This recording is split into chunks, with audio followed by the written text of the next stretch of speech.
Hello everyone, welcome back to online lecture series on applied thermodynamics. In our previous lecture, we have completed the chapter of reciprocating compressors. So today we are beginning a new chapter, that is centrifugal compressors. So let's see the syllabus here. So here we have completed the first part, that is the reciprocating compressor, and now we are beginning the second part, that is centrifugal compressor. So let's begin.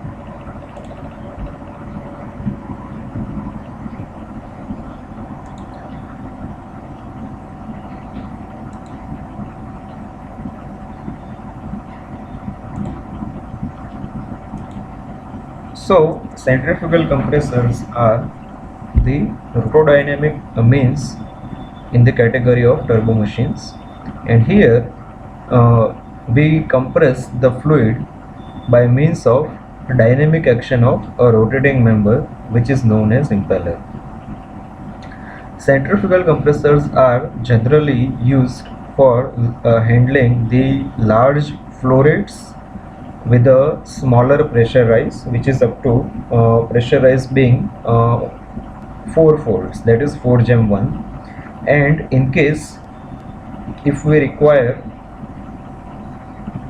to increase the pressure, then we need to perform a multi-staging. So with the help of multi-staging, we can increase the pressure ratio up to 16 gem 1. So that is the introductory part of centrifugal compressor, and what we are going to do here is we will stick to the university syllabus, and we will be following the topics that are suggested by the university only. So now we will move forward with our first topic, that is the main components of centrifugal compressors. So let me note down them one by one here in this slide.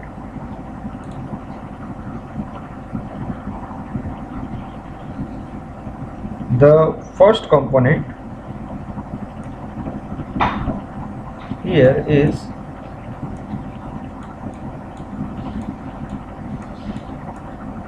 inlet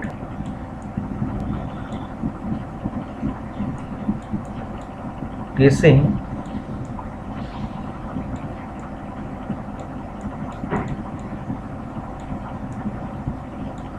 with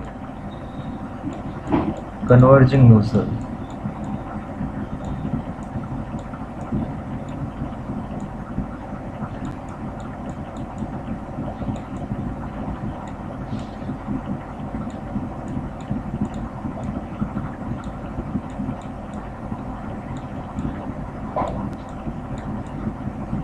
So here this is not visible in this figure, the inlet casing with converging nozzle.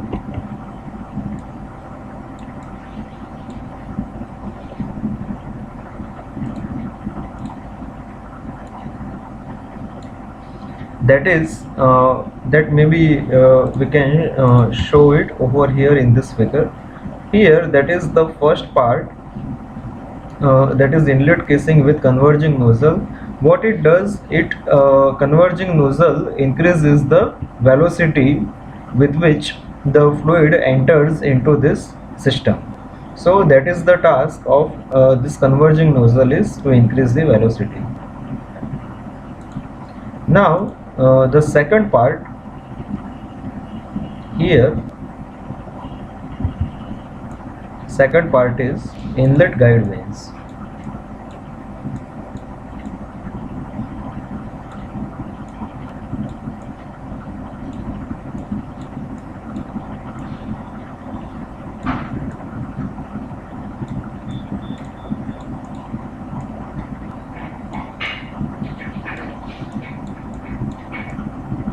So inlet guide vanes are not the rotating vanes, these are not the rotating parts, but as the name suggests, that the task of inlet guide vanes is to guide the flow of fluid. So the inlet guide vanes guides the flow in the desirable direction, so that it can smoothly enter into the impeller. So that is the task of inlet guide vane, and the section you can see over here. This is the section. Now let's move forward with third one.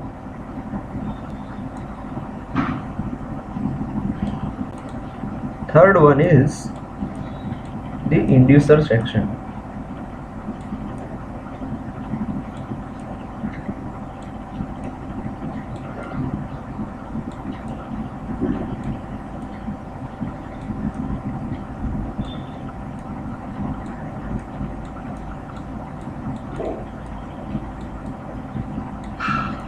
So as you can see, if you see carefully here in this figure, then the flow is entering in axial direction in this way, and it is exiting in this direction, that is radially. So you can see that there is a shift in the shift or change in the direction of fluid flow when it passes through this system. So inducer is the entry part before the impeller. So here this part is inducer, as you can see.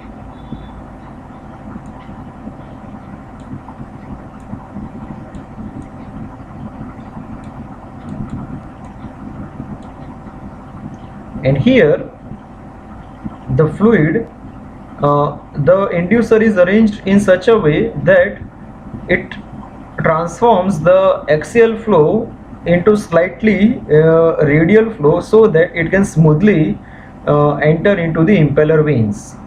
And the fourth component here is impeller.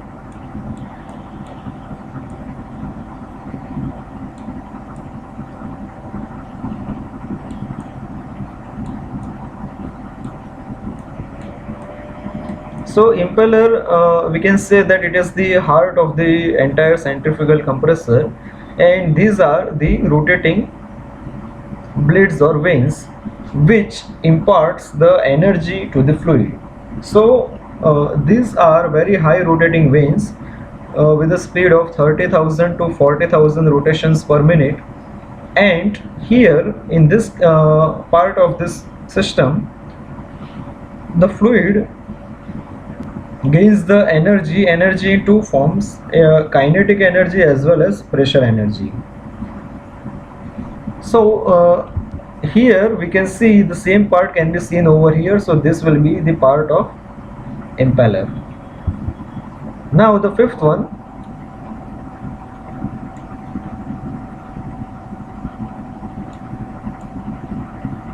is diffuser.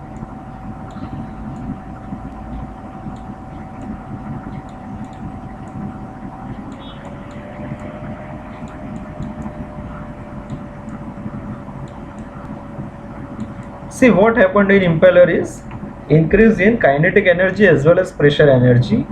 However, we require the pressure rise only, so it is necessary that we convert kinetic energy which was gained during impeller into the pressure energy, and the same task is done with the help of diffuser. So you can see once the fluid comes out of this impeller vanes, it enters into the diffuser here. Okay, so here diffuser can be vaneless or with vanes, just like guide vanes. So here there is a conversion of kinetic energy into pressure energy. Then sixth one and last component is outlet casing.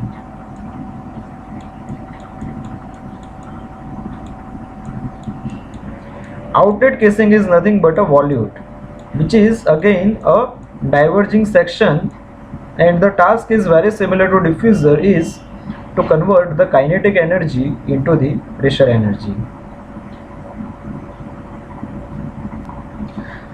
So that's all we have as a components of centrifugal compressor. Now let's move forward with our next topic.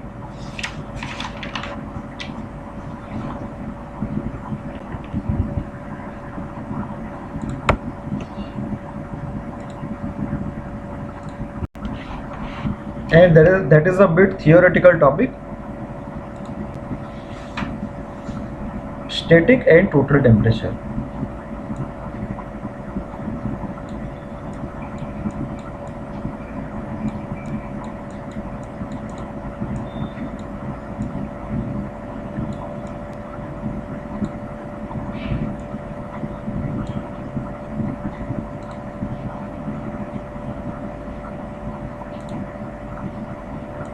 Static and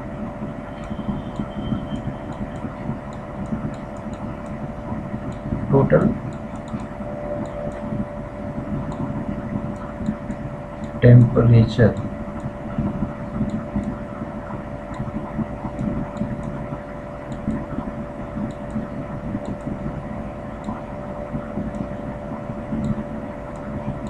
Total temperature.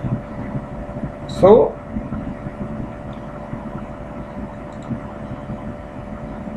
first we will discuss about static temperature.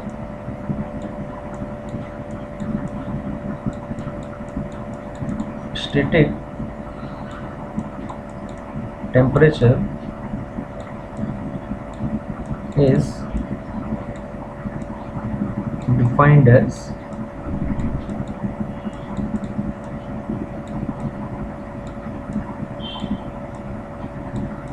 actual temperature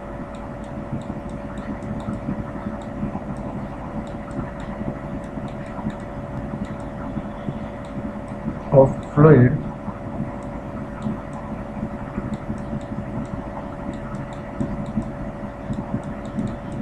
measured by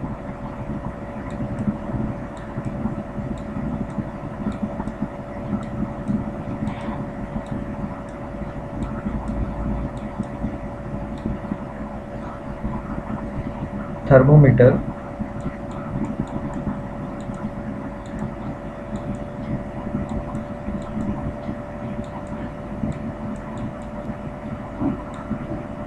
moving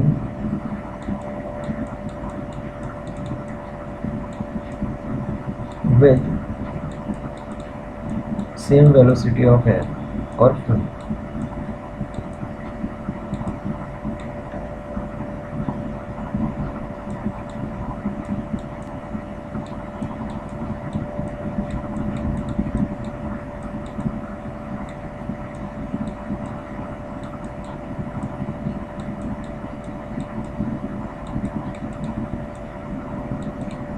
Okay, so that is the static temperature, and now let's discuss about what is the meaning of total temperature.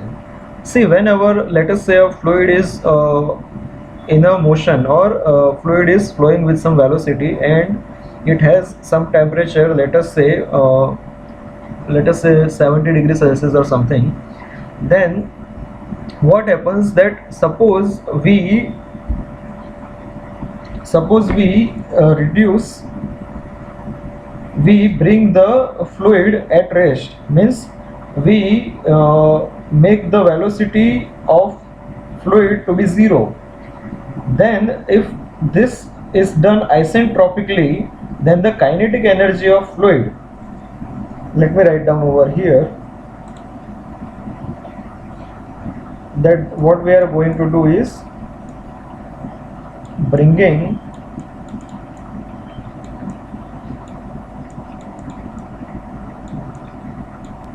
fluid to rest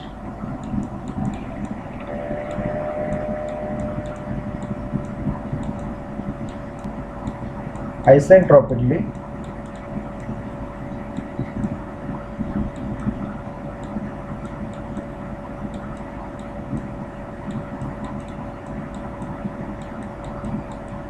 then what will happen, that there will be a conversion of kinetic energy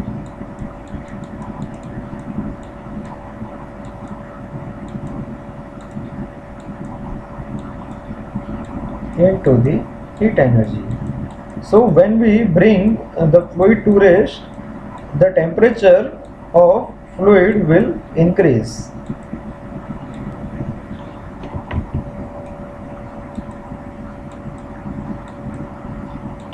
So what happens, that we can write down the equation here. Kinetic energy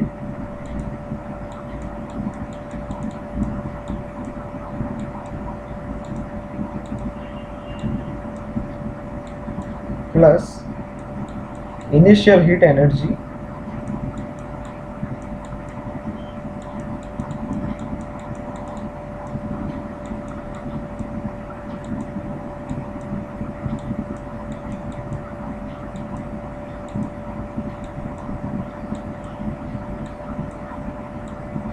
is equal to final heat energy.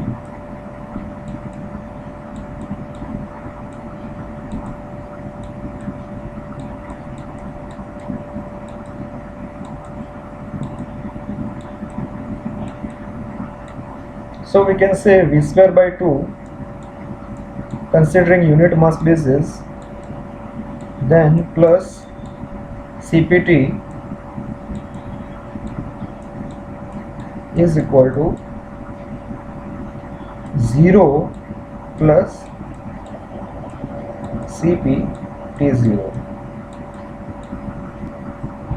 So the T0 is this stagnation temperature or total temperature. So T0 can be written as, why I have written 0 here, because the final velocity is 0. So T0 is equal to T plus V square upon 2 Cp.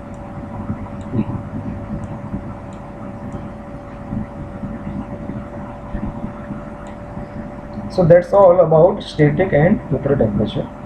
Let's copy this into our main slides.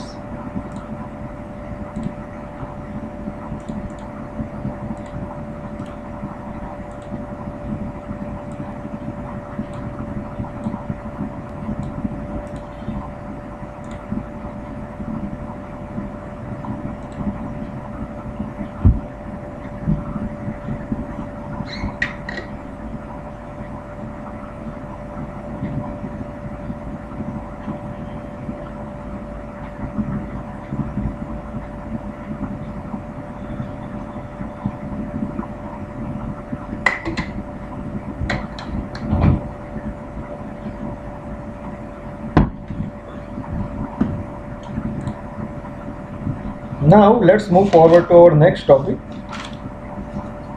that is the velocity diagrams.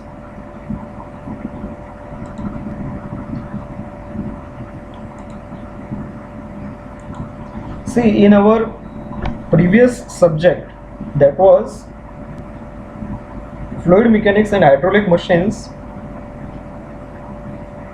of 4th semester, we have studied about centrifugal pumps and we have discussed details of velocity diagrams of centrifugal pumps. So the same is applicable over here for centrifugal compressors. So what we are going to do here is, we are not going to discuss much details of this, because this has already been done in our previous semester. So this is only a revision kind of a thing for you people. So here, as you can see, this is the velocity diagram of centrifugal compressor when alpha 1 is 90 degree and beta 2 is 90 degree. What is alpha 1? Alpha 1 is actually the flow angle, and beta, alpha is the flow angle and beta is the blade angle. So here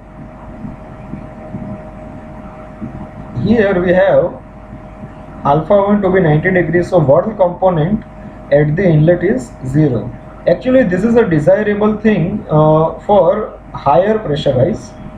So work component here is 0 and the inlet velocity is actually the flow velocity. U is the blade speed, Vr is the relative velocity. So here this is the velocity triangle at inlet, and as here we are having the beta 2 equal to 90 degree. So as you can see here, beta 2 is 90 degrees, so it is going purely in a radial direction, where U2 is equal to VW2. So that is the case of velocity triangle with alpha 1 being 90 degree and beta 2 being 90 degree. This is very desirable thing because we are having higher value of VW2 which is contributing towards the pressure rise, and minimum value of VW1 that is actually 0. So this is the case of velocity triangle or velocity diagram. The next case is here, and this is slightly more realistic case, that we are having velocity diagram of centrifugal compressor with alpha 1 being 90 degree and beta 2 being less than 90 degree. So the inlet velocity triangle is as it is, and outlet velocity triangle over here is shown over here. So now the value of VW2 has slightly reduced in comparison with the previous one, and this portion goes as a loss. So here we are observing this kind of velocity triangle. We have discussed this in very much details in impact of jet as well as in the centrifugal pumps. So that for that reason only we are not repeating the same portion here again. Now these are the velocity triangles, and we will move forward with our next topic.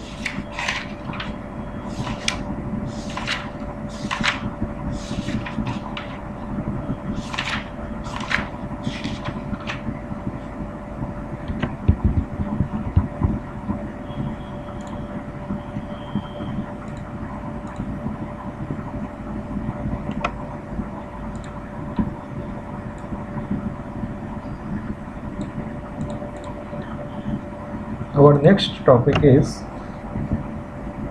degree of reaction.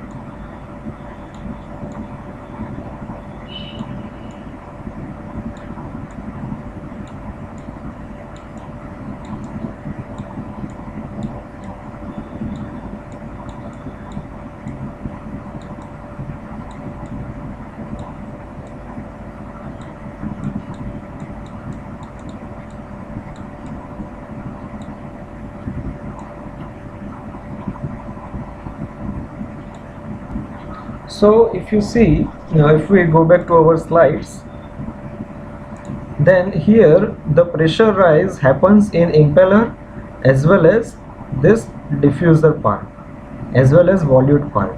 So what happens that the pressure rise happens in rotating member as well as non-rotating member. Rotating member means impeller, and non-rotating member means diffuser and volute.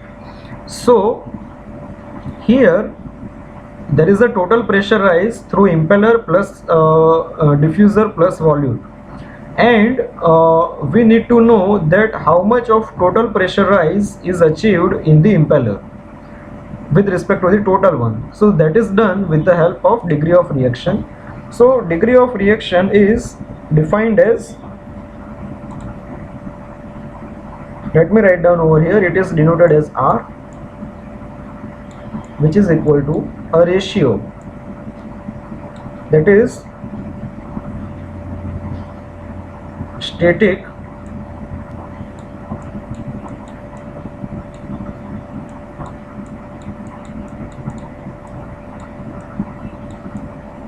enthalpy rise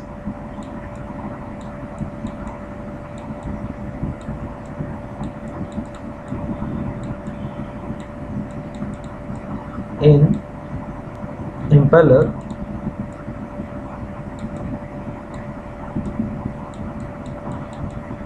to the total enthalpy rise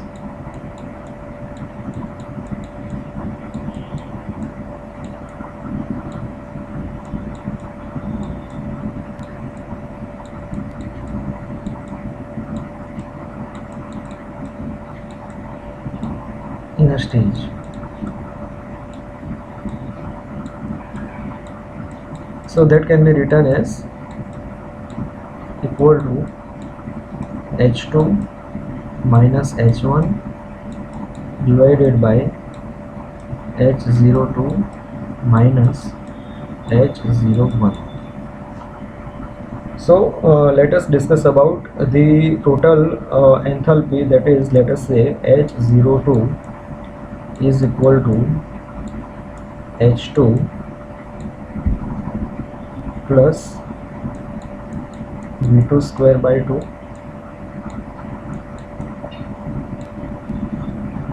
and H01 is equal to H1 plus V1 square upon 2. So we can say here that H2 minus H1 is equal to H02 minus H01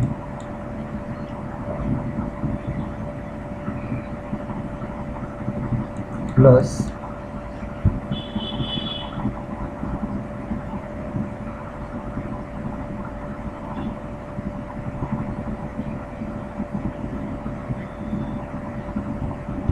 minus V2 square by 2 minus V1 square by 2. Here what we are going to do is we are going to assume that V1 is approximately 0 in comparison with V2. So here what we are going to get here is H02 minus H01 bracket minus V2 square upon 2, that is the value of H2 minus H1. So here if you see again the ratio R is this one. So R is equal to H02 minus H01 minus V2 square upon 2 by H02 minus H01. So finally what we will be getting here is R is equal to 1 minus V2 square upon 2 H02 minus H01. So that is the value of R.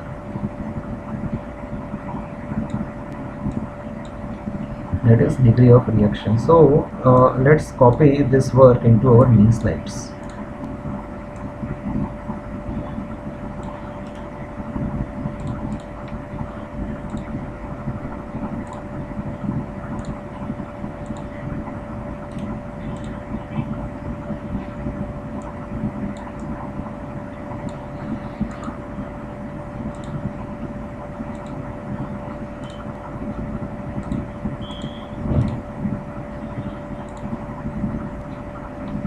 So here we have completed the degree of reaction. There is few more forms of degree of reaction that you can check it by yourself as a part of self-study. And let's quickly see what we have done today. We began with the components of centrifugal compressor. We discussed about the static and total temperature. Then we discussed about the velocity diagrams. We had two cases. First is alpha 1 equal to 0 and beta 2 equal to 0, and in second case we have alpha 1 equal to 90 and beta 2 less than 90 degree. And finally we discussed about degree of reaction. In our next lecture we are going to discuss about the losses which are happening here, and finally we will see the surging and choking in case of centrifugal compressors. So today we are ending this lecture here only. Thank you for watching this video.